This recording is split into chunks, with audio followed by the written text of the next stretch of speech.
Tem revolução? Como assim? Se vai ter revolução? Vai ter vem revolução pela frente ou não? Ah, pela frente sim. Quando vai ser essa frente é que a gente não sabe, né? Mas eu mantenho essa esperança e como diz Paulo Freire, né? Esperança do verbo esperançar, não esperar, né? Porque se a gente, eu espero que vai ter uma revolução, aí não vai ter nunca. Se a gente espera que tenha, a gente tem que construir essa possibilidade. Eu estou aí nessa luta diária para ajudar a construir essa revolução que vai acontecer no nosso país em algum momento. Miriam Marques, lá de Nova York. Hoje, inclusive, ela está indo às ruas lá em Nova York em protesto contra a posse do Trump. Eu sou uma que digo e apoio o Chavoso há muitos anos com muito orgulho. Legal, Miriam. Legal. Obrigado, Miriam. Força. Grande lutadora do povo brasileiro. Que avaliação você faz desse governo Lula 3, Chavoso? Olha, o governo Lula 3 está sendo exatamente o que eu imaginei que seria. Eu, assim, não estou sendo pego de surpresa, né? Claro, tem coisas que a gente fala, porra, as expectativas já eram baixas, mas pelo amor de Deus, né? As coisas, assim, meio que é surpreendente. Mas eu digo, no grosso, assim, eu já imaginava que seria dessa forma, né? Quem me acompanha, ou pelo menos me conhece desde 2022, né, quando foi o ano da eleição, deve saber, eu passei aquele ano inteiro dizendo que eu votaria nulo no segundo turno, porque eu sabia que o governo Lula seria dessa forma. No final das contas, eu não votei nulo, né? Eu, de fato, votei criticamente no Lula, votei com muito desgosto no Lula no segundo turno. No primeiro turno, eu votei no Leonardo Péricles, mas ao longo de todo o ano, assim, eu dizia que eu ia votar nulo. Fui muito atacado, muito xingado, muito cancelado por causa disso, tá ligado? Mas é porque eu já conseguia fazer essa leitura, essa avaliação de que o governo Lula 3 seria dessa forma, né? Para quem quiser ver coisas que eu disse, por exemplo, que estão registradas, que meu Instagram antigo foi derrubado, então muita coisa que tinha ali salva não tenho mais registrado. Mas eu participei do podcast As Ideias junto com o deputado Renato Freitas.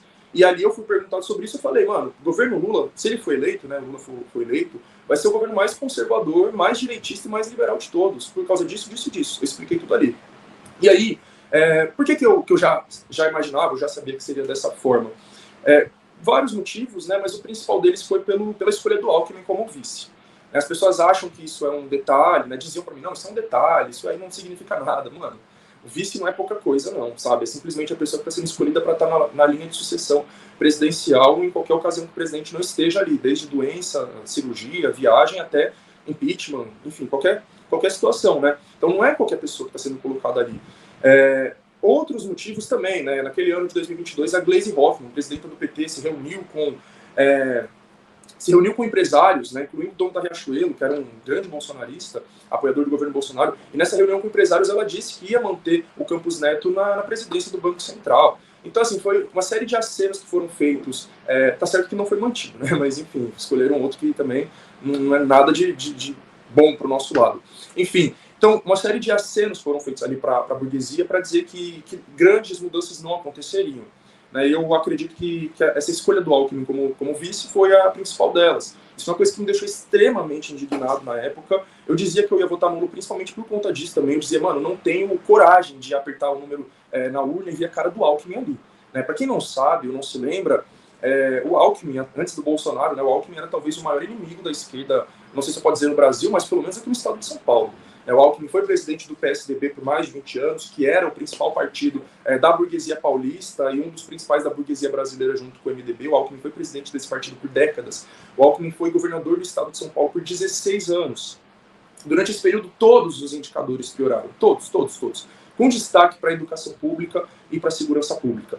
A polícia matou muito mais. A educação foi extremamente sucateada, né? Como eu falei, eu tenho 24 anos, eu nasci em 2000, toda a minha vida escolar foi em governos do Alckmin, né? Principalmente nos últimos 2 mandatos, né? A partir de 2011 até 2018. Eu saí da escola no final de 2017, então meu ensino médio foi durante o governo Alckmin, eu peguei ali as ocupações contra o projeto de reorganização escolar, peguei o período ali do desvio de verbas da merenda.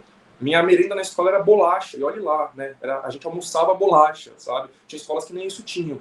Enfim, então eu peguei tudo ali que foi o governo Alckmin, sabe? O anúncio dele como vice do Lula foi uma coisa que me deixou extremamente indignado, né? Por essa memória, pela questão, como eu disse, da violência policial. Quem me acompanha hoje sabe que essa é uma das principais pautas que eu levanto, a violência policial e a educação pública, né? Então eu faço todo um trabalho em escolas públicas, de aulas e palestras em fundações casa, né? Que são serviços de medida socioeducativa, cursinhos populares. Então, eu trabalho com a educação pública, educação popular, denuncio a violência policial, da qual eu também sou vítima e alvo constantemente. Então, essas duas áreas, elas me pegam muito, me interessam muito, né? E eu tenho essa lembrança de como foram os governos Alckmin, coisas absurdas que aconteceram, né? Como a grande chacina de maio de 2006, né? Que é conhecida como Crimes de Maio, onde a polícia matou 600 pessoas em uma semana, sabe? Enfim, então, assim, 2006 foi a pior, mas até o final do governo estava coisas nesse sentido. Não, então, essa questão do Alckmin era mais para contextualizar, né? Porque eu já imaginava que o governo Lula seria assim. Porque a partir do momento em que ele escolhe uma pessoa como essa, com todo esse histórico, para ser o seu vice,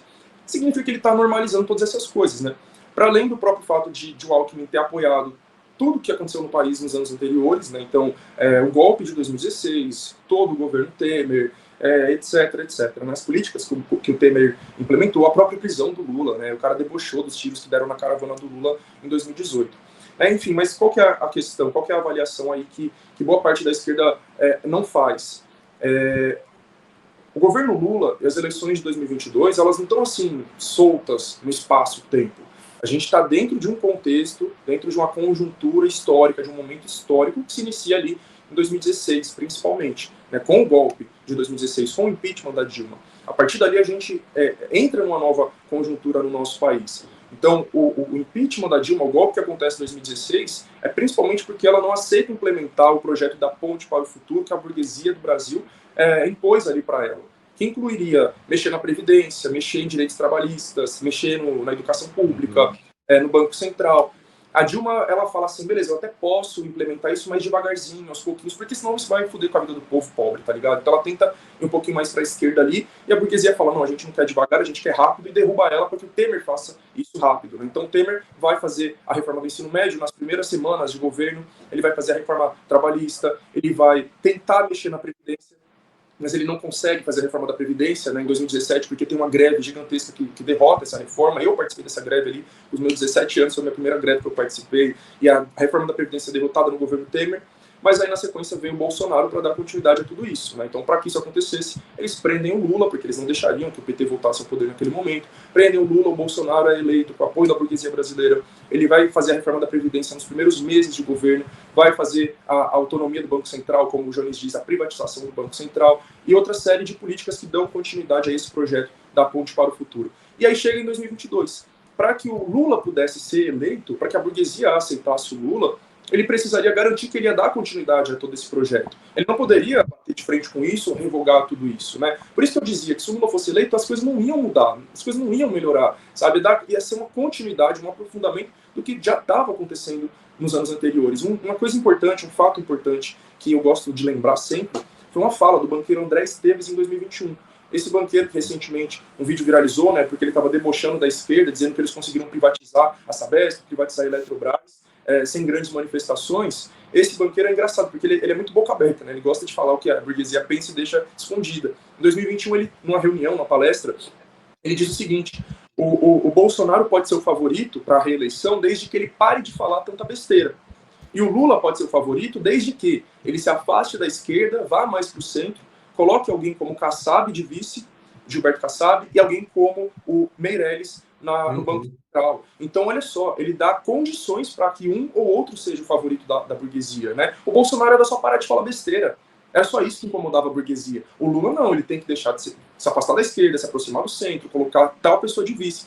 E aí, meses depois, saiu o anúncio de que o Alckmin seria o vice, que é mais à direita do que o Kassab, né? Enfim, então, como eu vi ali naquele decorrer do tempo, dos meses, tudo estava se desenhando para que o Lula seguisse esse projeto que vinha sendo implementado pelo Bolsonaro. É isso que a gente está vendo. Ele não revogou nenhuma das reformas e sequer propôs, né, revogar a reforma da Previdência, a reforma trabalhista, não sequer propôs. Né? Pelo contrário, ele tem aprofundado isso. Né? Então, o PL dos aplicativos é meio que um aprofundamento da reforma trabalhista, por exemplo. O novo ensino médio só foi remendado, não teve qualquer mínima revogação. Enfim, então, concluindo, né, o governo Lula 3 é isso. Ele está sendo uma continuidade do Ponte para o Futuro, ele está dando continuidade do governo, das políticas que vinham sendo implementadas pelos governos Temer e Bolsonaro, tendo em vista que, assim como eles dois, o Lula também é um empregado da burguesia brasileira e vai fazer o que ela determinar. E aí eu sempre disse também, sobre a grande possibilidade que tivesse um processo de impeachment para que derrubasse o Lula e o Alckmin assumisse, porque ele é com certeza muito mais querido pela burguesia brasileira do que o Lula. Se o Lula seguir nessa linha estabelecida pela burguesia, eles não vão derrubar ele, ele termina o mandato. Se ele não seguir essa linha e sair dela, aí ele é derrubado e o Alckmin assume e continua implementando esse projeto da ponte para o futuro. Até o momento, o Lula tem seguido exatamente na linha determinada pela burguesia.